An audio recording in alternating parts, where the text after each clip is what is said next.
देखा हम साफ साफ कहे के चाहता नहीं, हम तारा से प्रेम करेनी। हाय दैया, ये कैसन बात करतनी।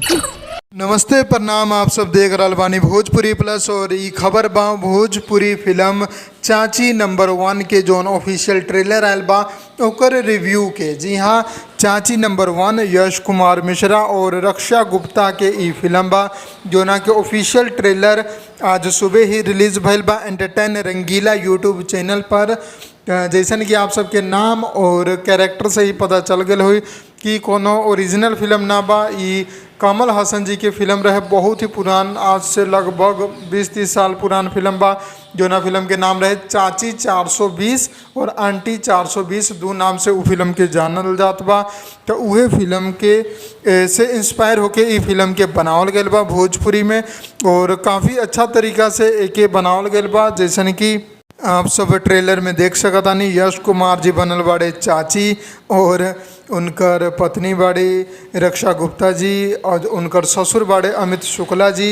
एकरा अलावा फिल्म के कहानी का बा वो आप लोगन के समझा देतानी ट्रेलर के मुताबिक कि लड़का लड़की एक दूसरा से प्यार करेले, शादी कर लेवेले बाप के मर्जी के खिलाफ, और बाद में कुछ ऐसा होला कि ओकर जो ससुराल वाला बा, लड़का के ससुराल वाला यानी कि लड़की और ओकर बाप उ मिल के कोर्ट में केस कर देवेले और ओकरा से तलाक ले लेवेले। तो तलाक लेवे के बाद उ अपना बच्चा के पास रहेला चाहेला जो हीरो होला। तो यही कारण उ घर में नौकरानी बन के जाला, लेडीज़ के अवतार लेके जाला और चाची सब केहू उनका रख के कहे लागेला।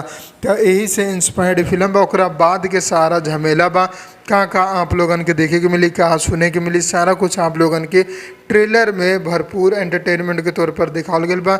लेकिन ट्रेलर बहुत ही ज़्यादा लंबा बना दिया गया बा, करीब 5 मिनट के ट्रेलर बा। ऐसा फिल्म के ट्रेलर जो कि पहले से आदमी फिल्म देखले रहेला, एकर 3 मिनट के ट्रेलर काफ़ी रहे, लेकिन 5 मिनट बहुत ही लंबा ट्रेलर बना दिया गया बा। जैसे थोड़ा नाराज़गी बा, बाकी फिल्म बनावे के जो स्टाइल बा वो बहुत ही अच्छा बा और बहुत ही अच्छा तरीका से एके डायरेक्ट कल गया बा। जो डायरेक्टर बारे वो बारे संजय श्रीवास्तव जी, तो डायरेक्शन तो वो अच्छा देले बारे ट्रेलर में जैसन कि नज़र आ रहा बा। बाकी पूरा डायरेक्शन उनकर फिल्म देखला के बाद ही पता चली। तो आप लोग जाके ट्रेलर देखिए और बताइए आप लोगन के ट्रेलर कैसा लागल। हमें तो अच्छा लागल, बस कॉपी फिल्म बा, ये सोच के थोड़ा अफसोस होला कि भोजपुरी में कुछ नया कहानी ना लेके आवल जा रहा बा। पुराना 20-30 साल पुरान फिल्म ही अभी तक भोजपुरी में बन रहा बा। तो आप लोगन के पर का राय बा कमेंट में बताई। अगर वीडियो पसंद आए बता लाइक करी, ज़्यादा से ज़्यादा शेयर करके चैनल के सब्सक्राइब कर दी। हम मिलम आप लोगन के एगो नया वीडियो में नया खबर के साथ। जय हिंद।